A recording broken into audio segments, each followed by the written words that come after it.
मेरी जवान ननद की हरकतें कुछ दिनों से बहुत अजीब लग रही थी। मुझे पता चला था कि उसकी कोचिंग की छुट्टी हो गई थी, फिर भी वो रोज कोचिंग के नाम पर झूठ बोलकर कहीं जाती और रात तक वापस लौटती थी।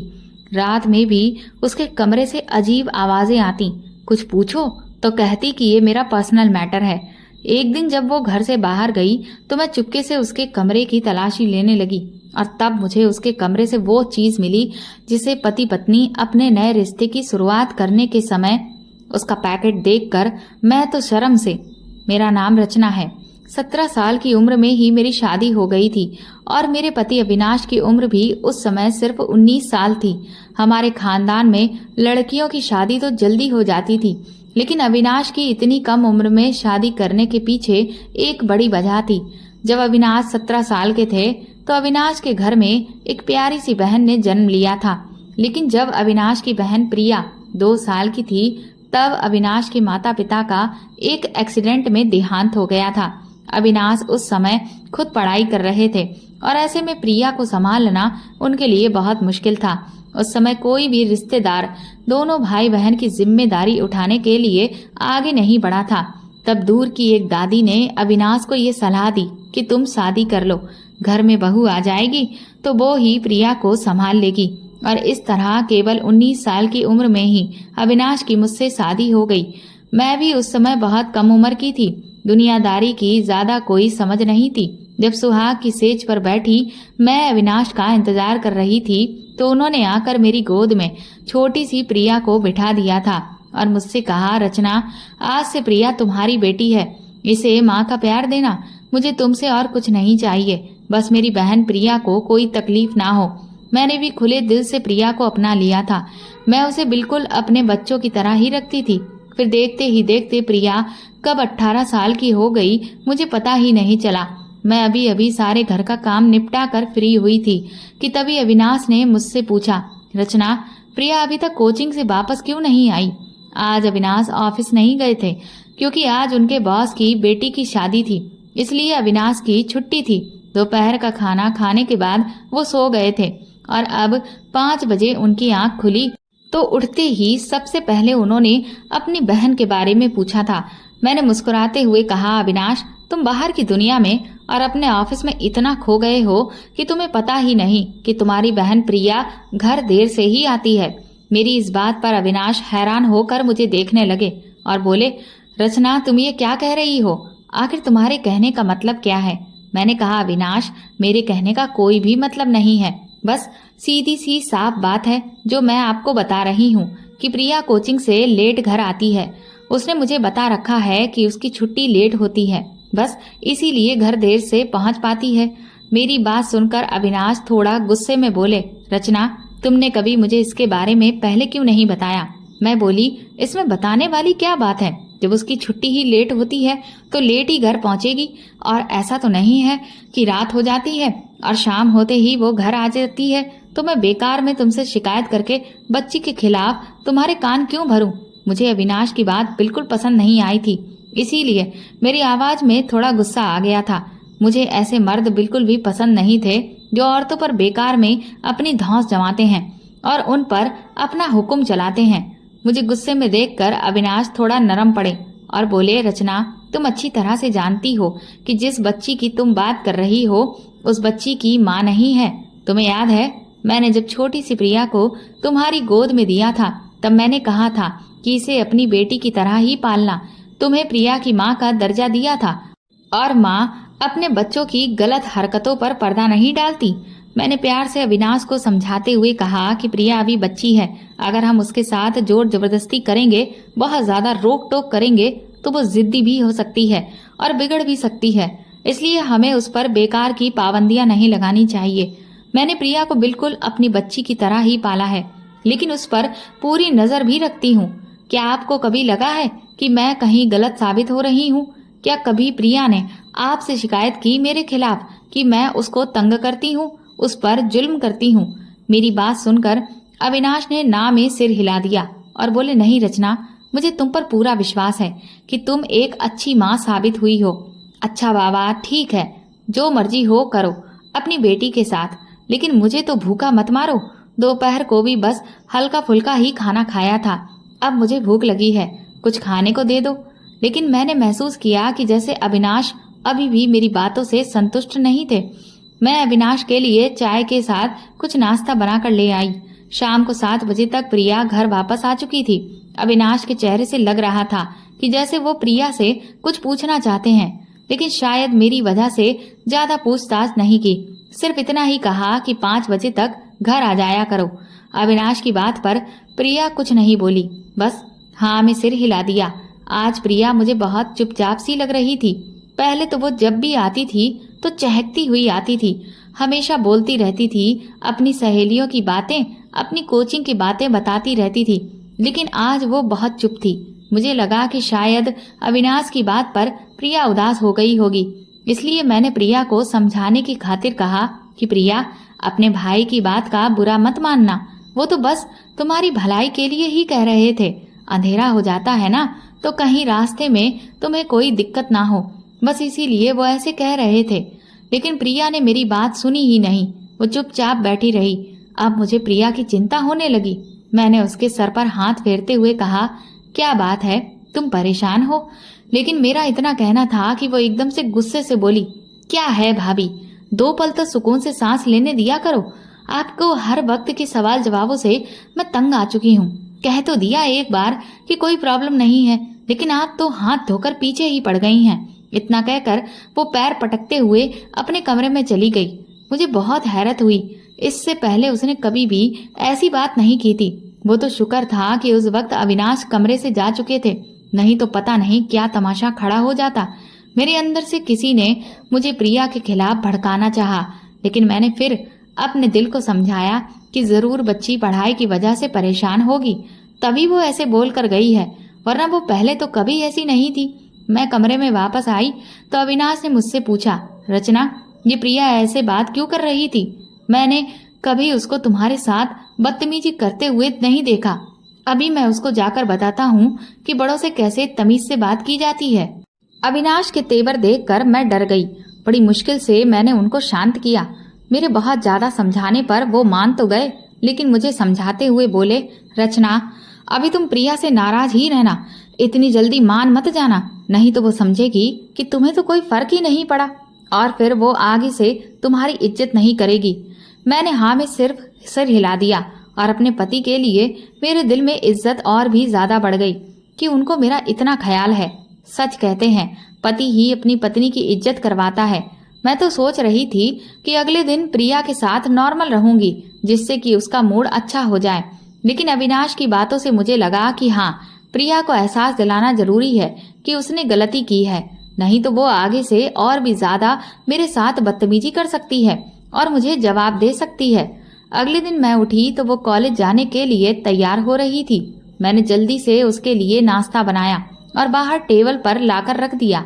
वैसे तो हमेशा वो मेरे पास किचन में खड़े होकर ही नाश्ता करती थी, लेकिन जब उसने टेबल पर नाश्ता रखा देखा तो बहाने से अपने नाश्ते की प्लेट अंदर किचन में ले आई, ये कहते हुए कि भाभी, मुझे एक और पराठा चाहिए। मैंने उसकी प्लेट में एक और पराठा रख दिया और वो वहीं मेरे पास खड़े होकर नाश्ता करने लगी। हालांकि इससे पहले प्रिया एक ही पराठा खाया करती थी। मुझसे बात करने के बहाने वो बोली, भाभी, दोपहर में क्या बनाओगी? उसकी बात का मैंने बस पता नहीं ये कहकर जवाब दिया। उसकी उतरी हुई शक्ल देखकर सब पता लग रहा था कि उसे इस बात का पूरा एहसास है कि उसने मेरे साथ कल बदतमीजी की है। मैं उसको इग्नोर करती हुई वापस अपने कमरे में आ गई। हालांकि मेरा दिल अंदर ही अंदर परेशान हो रहा था। उसकी हालत देखकर मुझे अच्छा नहीं लग रहा था, लेकिन उसको सबक सिखाना भी जरूरी था। कॉलेज जाने से पहले वो मेरे पास आई तो मैंने कुछ पैसे उसकी तरफ बढ़ा दिए, लेकिन पैसे लेने की जगह वो एकदम से मेरे गले लग गई और आंखों में आंसू भरते हुए बोली, भाभी, मुझे माफ कर दो। पता नहीं कल मुझे क्या हो गया था जो मैं आपको इतना कुछ बोल गई। कल मुझे मम्मी की याद भी बहुत आ रही थी और मेरी सबसे अच्छी दोस्त भी मुझसे नाराज थी, इसलिए मेरा मूड बहुत खराब था। भाभी, मुझे माफ कर दो। ये कहते कहते वो हिचकियां ले लेकर रोने लगी। उसके रोने से ही मैं एकदम परेशान हो गई। मैंने उसको चुप कराया और उसके माथे को चूमते हुए बोला, प्रिया बेटा, परेशान मत हो, मैंने तुम्हें माफ कर दिया है। मैं तुमसे नाराज नहीं थी, बस मुझे दुख हुआ था और मैं तुम्हें एहसास दिलाना चाहती थी कि तुम्हारा रवैया मेरे साथ गलत था। मेरी बातों से वो खुश हो गई और संतुष्ट होकर कॉलेज चली गई और उसको देखकर मैं भी खुश हो गई। उसके साथ इतना सख्त रवैया अपनाते हुए मुझे भी बहुत बुरा लग रहा था। प्रिया को मैंने बिल्कुल अपनी बेटी की तरह ही पाला था। भगवान ने मेरी किस्मत में औलाद की खुशी नहीं लिखी थी, लेकिन औलाद की कमी मैंने प्रिया से ही पूरी की। मेरे सारे लाड़ प्यार का जरिया बस वही थी। कुछ दिनों से मैं ये नोट कर रही थी कि वो सुबह कॉलेज जाने के बाद दोपहर को घर नहीं आती थी, सीधा वहीं से कोचिंग चली जाया करती थी। मैंने उससे पूछा तो कहने लगी, भाभी एग्जाम आने वाले हैं, सिलेबस बहुत ज्यादा है और मुझे अपने कॉलेज में टॉप करना है, इसलिए मैं ज्यादा से ज्यादा पढ़ाई करती हूँ और 7 बजे तक वो कोचिंग से घर वापस आ जाया करती थी। लेकिन मैंने महसूस किया था कि जब भी वो कोचिंग से शाम को वापस आती तो बहुत ज्यादा थकी थकी सी होती थी, उससे ठीक से चला भी नहीं जा पा रहा होता था। फिर मैंने अपने आप को तसल्ली दी कि 2-2 जगह जाकर पढ़ाई करती है तो थक जाती होगी बेचारी। आज अविनाश की मौसेरी बहन हमारे घर आई थी। मेरे घर कोई भी मेहमान आता तो मैं दिल खोलकर उनका स्वागत करती थी, लेकिन कोई भी मेहमान आता था तो वो मेरा दिल तोड़े बिना नहीं जाता था। जाते हुए लोग अक्सर मुझे ये एहसास कराकर ही जाते थे कि मैं एक बांझ हूँ, और आज तो हद ही हो गई थी जब सरिता दीदी ने कहा कि अविनाश भैया आपको तो दूसरी शादी कर लेनी चाहिए, क्योंकि मुझे लगता है कि अब भाभी कभी माँ नहीं बनेगी। अगर भगवान ने उन्हें औलाद की खुशी देनी ही होती तो ना जाने कब की दे दी होती। आप भी तो आखिर इंसान हैं, आपका भी तो मन करता होगा अपने खुद के बच्चे को अपनी गोद में खिलाने का। सरिता दीदी की ये बात सुनकर मेरा दिल टूट गया था। मैंने नम आंखों से अविनाश की तरफ देखा। अविनाश ने मुझे आंखों ही आंखों में तसल्ली दी और सरिता से कहा, सरिता दूसरी शादी के बारे में ना तो कभी सोचा है और ना ही मैं सोचूंगा।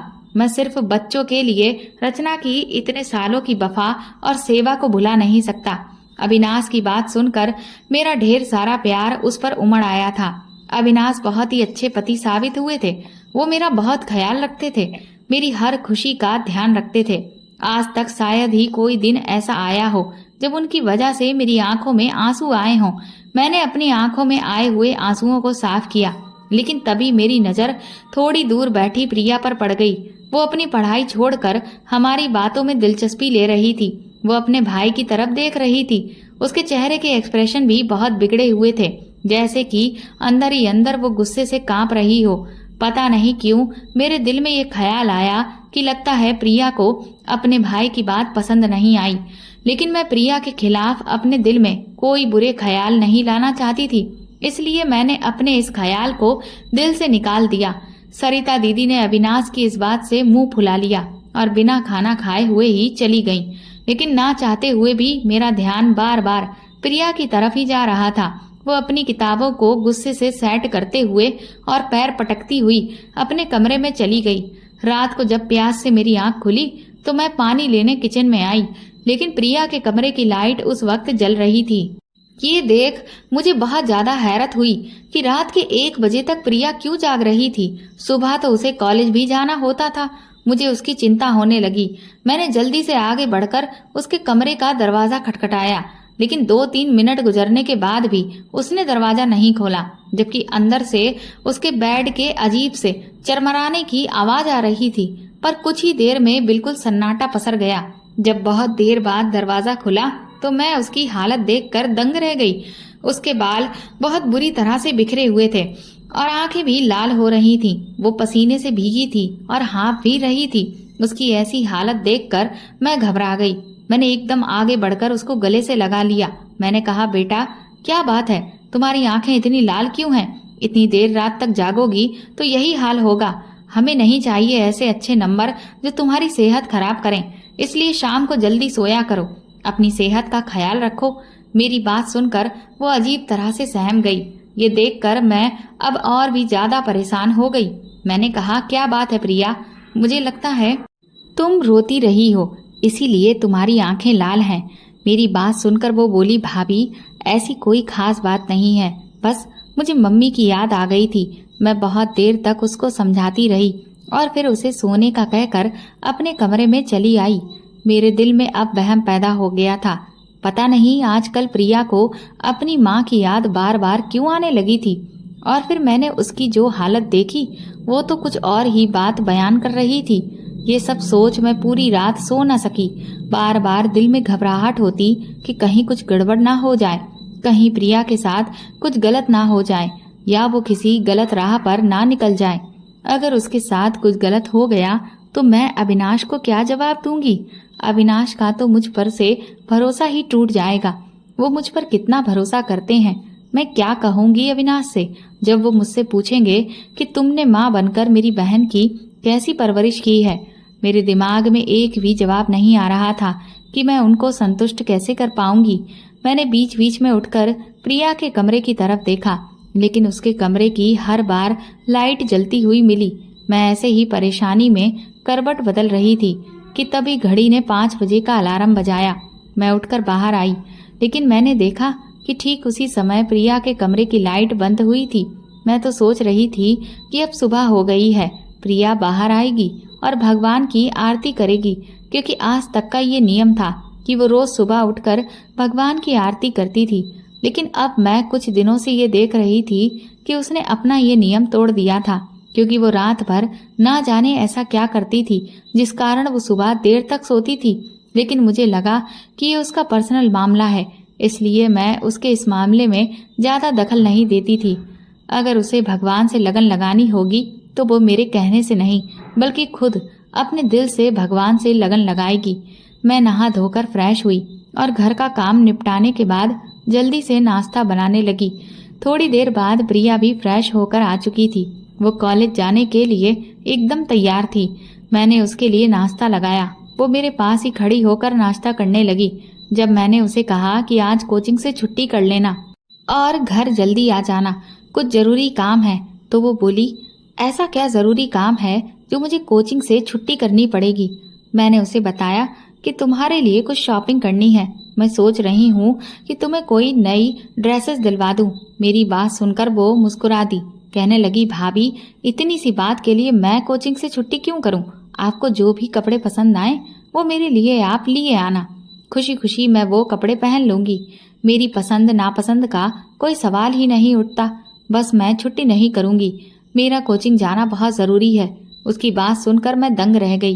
ये पहली बार हुआ था कि शॉपिंग के नाम से प्रिया को खुशी नहीं हुई थी, जबकि पहले तो वो शॉपिंग के नाम से खुशी से उछल पड़ती थी। फिर चाहे कोचिंग हो या कॉलेज हो, वो वहाँ की छुट्टी कर ही लेती थी। लेकिन आज पता नहीं क्यों छुट्टी करने के लिए वो बिल्कुल भी राजी नहीं हुई। मेरे दिल में अजीब अजीब ख्याल आने लगे। उसके जाने के कुछ देर बाद ही मैं फौरन उसकी कोचिंग जा पहुंची। लेकिन जब मैं वहां पहुंची तो पता चला कि कोचिंग में तो छुट्टी है, क्योंकि टीचर की खुद की शादी थी, इसलिए पूरे हफ्ते कोई बच्चा वहां नहीं जा रहा था। अब मेरी हालत बिगड़ने लगी, क्योंकि किसी और की बेटी बहुत बड़ी जिम्मेदारी होती है। अविनाश अपनी बहन के बारे में मुझसे पूछते तो मैं इस बात का क्या जवाब देती कि ये सब क्या हो रहा है। मैं दोपहर का खाना अकेले खाती थी, लेकिन आज सच जानने के बाद मेरे पेट में पानी का एक घूंट भी नहीं गया। शाम को जब प्रिया अपने समय से पहले लौटी, तब तक मैं गुस्से से जलती रही थी। उसके आते ही मैं उसका हाथ पकड़कर उसे कमरे में ले गई और उससे पूछा कि कहाँ गई थी तुम। इस पर प्रिया ने वही जवाब दिया कि मैं कोचिंग गई थी। और कहाँ गई थी? मैंने कहा, कौन सी कोचिंग? कोचिंग की छुट्टियां लगी हुई हैं। बताओ, तुमने मुझसे झूठ क्यों बोला? तुम मुझसे क्या छुपा रही हो? पता है आज मैं कितना परेशान हूँ। अन्न का एक दाना भी मेरे पेट में नहीं गया है। मेरी बात सुनकर वो मुस्कुरा दी, बोली, भाभी बस इतनी सी बात के लिए आप इतना परेशान हो गई थी कि आपने खाना भी नहीं खाया। मैंने उससे कहा कि ये तुम्हें इतनी सी बात लग रही है? मेरे प्राण निकले जा रहे हैं। बताओ ये सब क्या है? वो बोली, भाभी आप तो बेवजह बात को खींचने लगती हैं। जैसा आप समझ रही हैं वैसा कुछ भी नहीं है। बात दरअसल ये है कि जैसे ही कोचिंग की छुट्टियां हुई तो मेरी दोस्त है ना मंजू, वो मुझे अपने साथ अपने घर ले जाती है। वो कहने लगी, जब तक कोचिंग नहीं खुल जाती हम दोनों साथ में पढ़ाई कर लिया करेंगे। बस मैंने उसकी बात मान ली और आपको बताना इसलिए जरूरी नहीं समझा क्योंकि मुझे पता था कि आप मना तो करेंगी नहीं। और फिर पढ़ाई ही तो करनी है। कोचिंग में करूं या फिर सहेली के घर जाकर करूं? फिर प्रिया मुझसे इधर उधर की बातें करने लगी। थोड़ी देर में मेरा भी मूड ठीक हो गया। अगले दिन उसने कॉलेज से खास मेरे लिए छुट्टी की थी। मैंने कहा चलो तुम्हें मैं नए कपड़े दिलवा दूं, तो प्रिया ने नए कपड़े लेने से मना कर दिया। कहने लगी भाभी मुझे नए कपड़े नहीं चाहिए, लेकिन हाँ भाभी मुझे आपका वो रेड कलर वाला सूट बहुत पसंद है, वो आप मुझे दे दें। मुझे और कपड़े लेने की कोई जरूरत नहीं है, आप अपने पुराने कपड़े मुझे दे सकती हैं। आपके कपड़े पहनकर मुझे खुशी होगी। प्रिया की बात ने मुझे हैरान कर दिया था। मैंने कहा कि तुम ये कैसी बातें कर रही हो, भला मैं तुम्हें अपने पुराने कपड़े कैसे दे सकती हूँ। इस पर वो बोली कि क्या भाभी माँ के कपड़े बेटी के लिए उतरन हो सकते हैं। आप तो मेरी माँ समान हैं और मुझे बहुत खुशी होगी जब मैं आपके उतरे हुए कपड़े पहनूं। प्रिया की जिद के आगे मैं मजबूर हो गई और मैंने अपनी अलमारी से 4-5 ड्रेसेस निकाल कर उसको दे दिए, लेकिन मैंने उसे वही कपड़े दिए जो मेरे पास सबसे अच्छे और नए थे। मेरा दिल बिल्कुल भी नहीं कर रहा था कि प्रिया मेरे पुराने कपड़े पहने। मैंने महसूस किया कि कपड़े लेते हुए भी प्रिया के चेहरे पर उदासी थी।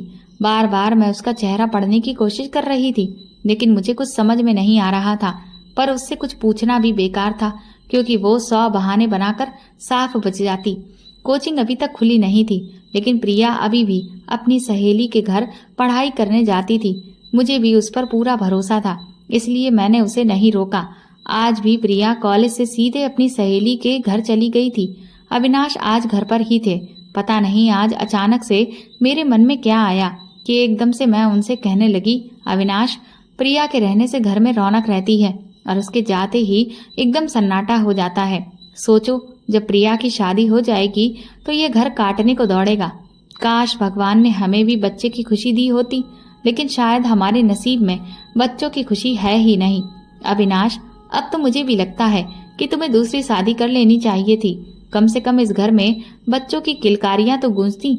मेरी बात सुनकर अविनाश बोले, बस रचना, आज तुमने जो कह दिया सो कह दिया। आगे से कभी भी ये बात अपने मुंह से मत निकालना।